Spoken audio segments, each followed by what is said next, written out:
Hello, my name is Chandler Reeves, and today I'm going to be talking to you about 10 companies, breaking them down, seeing if we should invest in them or not. It's my financial analysis project. Today we will be talking about two industries, the oil and gas and advertising. Now, these are my five companies from the oil and gas. We have Hornbeck Offshore, Secor Holdings, Tidewater, Gulfmark Offshore, and Halliburton.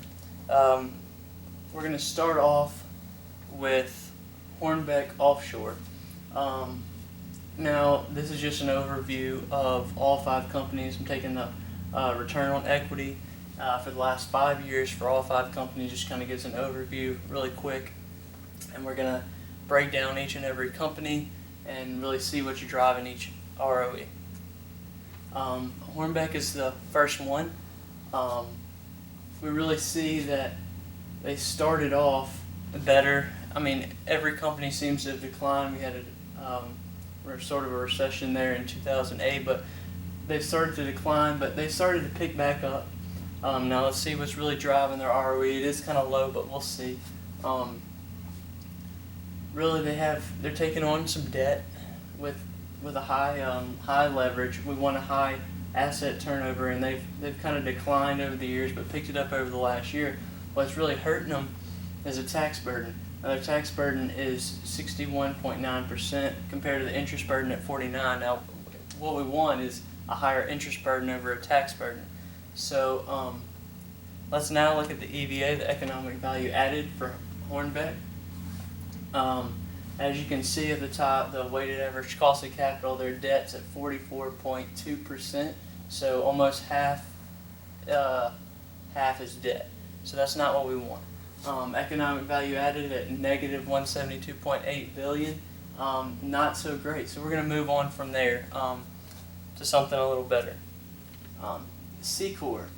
Now, Secor has a little better ROE, a little more consistency, not much variation like Hornbeck. We're going to see what's really driving their ROE here.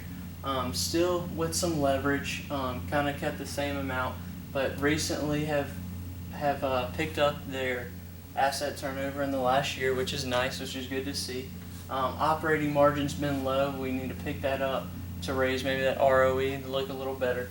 Also, their tax burden is high like Hornbeck, so let's move on to economic value added. We see that it is also negative 113 million, not so great, but they're only taking 33% of debt, which is good to see. Well, we'll move on. We'll move on to the next company. Tidewater. Tidewater also ROE not too bad, but it's continually declining over the past 3-4 years. So let's see what's driving that, what's making that happen. Not taking on too much leverage compared to the other companies, which is good to see. Asset turnover is kind of low, operating margin kind of low, not so great. Tax burden and interest burden are really what's kind of driving their ROE. I would like to see that tax burden lowered, maybe the interest burden raised a little bit. You can tell that in 2009 it was the highest because they've had some high numbers, highest number in operating margin, and high number in their interest burden. Let's move on to Tidewater EVA, negative 597. I believe they had the lowest economic value added in all five companies in the oil and gas industry. Now, that kind of turned me away from their company, so we'll move on to the next one. Gulfmark. Gulfmark is kind of been low, having a low ROE over the past few years. Started off nicely, but have kind of declined and varying throughout the years, throughout the last couple of years. Let's see why. Right off the bat, you can tell that their negative in 2010 was caused by the negative interest burden, but they picked that up and they raised that the next year, which is nice to see. But also the tax burden is almost double their interest burden, which is really hurting them. That's not what we want in a company. It's not a good sign of management. So let's look at their EVA.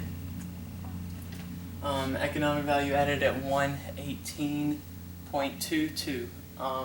Not too bad compared to the other companies, and only taking 32% in debt. But I still don't think they're the best.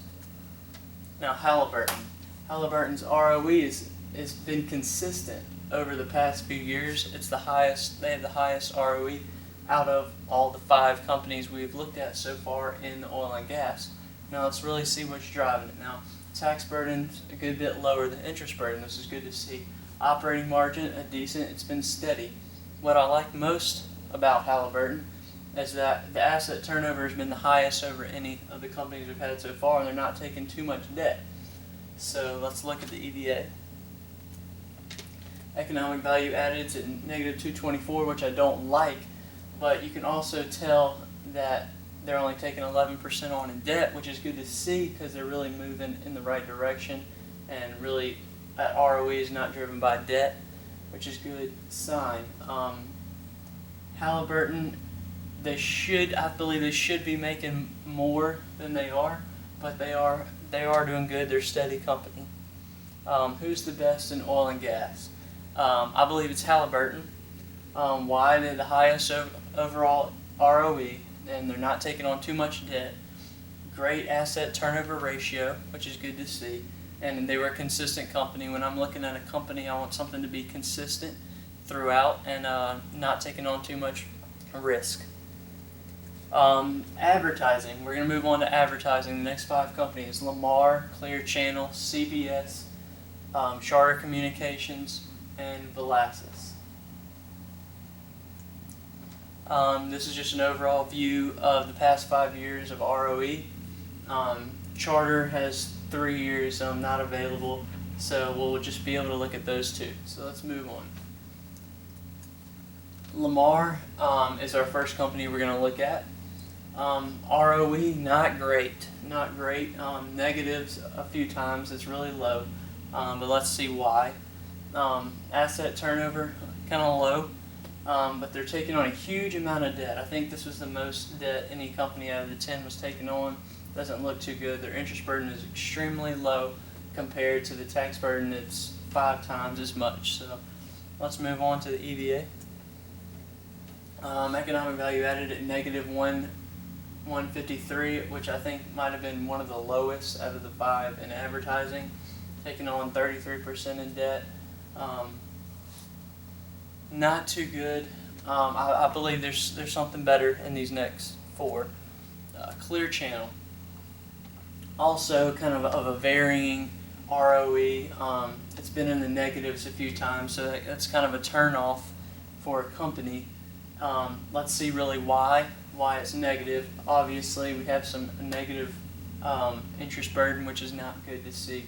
Tax burden is way above the interest burden. That's kind of hurting the cause. They're also have recently started to take on more debt, which is not a good sign of management and a good sign of the company. Let's move on.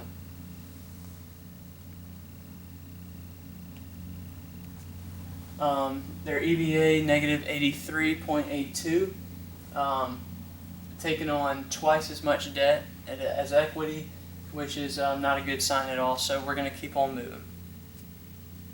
Charter Communications now. Charter only has 2 years of information, and it hasn't been good. So we're just going to kind of see they've had some really low ROEs. Not a good sign. Why? Interest burden is low. Also, their tax burden is through the roof, and they're taking on way too much debt. So we're going to look at the EVA.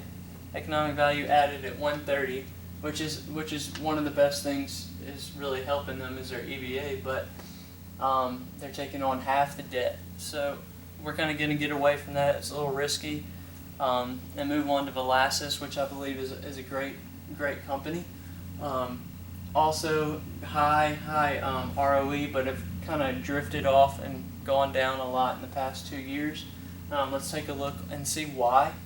You can see we had a high interest burden right here in 2010, which drove our ROE up in 2010 a good bit, but also they took on a lot of debt that year. Not so great, but they continue to slowly take on less debt over the past couple years, and asset turnover has also been raised in the last year, which is good to see. Interest burden's higher than the tax burden, really moving on and consistently having a nice operating margin. Now let's take a look at the EVA. EVA at 28.42 million, which is pretty good, but definitely not the best in advertising. So we'll continue to look for something better, which I believe is CBS. Now CBS, I believe, is the best company we have in advertising. Let's see, at a consistent growth level for an ROE. That's what I would like to see, is consistent growth, and let's see why they're consistently growing. They have taken less debt every year, but have consistently growing and bumping that ROE up. You can tell that every year asset turnover is being pushed up, one of the highest in the advertising industry. Operating margins continue to grow, interest burdens continue to grow, and tax burden is not that high. So let's move on to the EVA. EVA at 197.96. That's great to see, one of the highest in advertising, with only taking 17% in debt. I believe they can maybe even take on a little more debt and try to grow and create more cash flows that way. This is a great company, and I believe they are the best in advertising. Why? They had continual ROE growth throughout 5 years. Every year was consistently growing. They were taking on less debt every year, but consistently bumping up that ROE. They had a high economic value added, and just that continual growth is something I would like to look for. Overall, CBS out of all 10 companies, I believe, is the best, and you should invest in CBS. Thank you very much, and thank you for listening.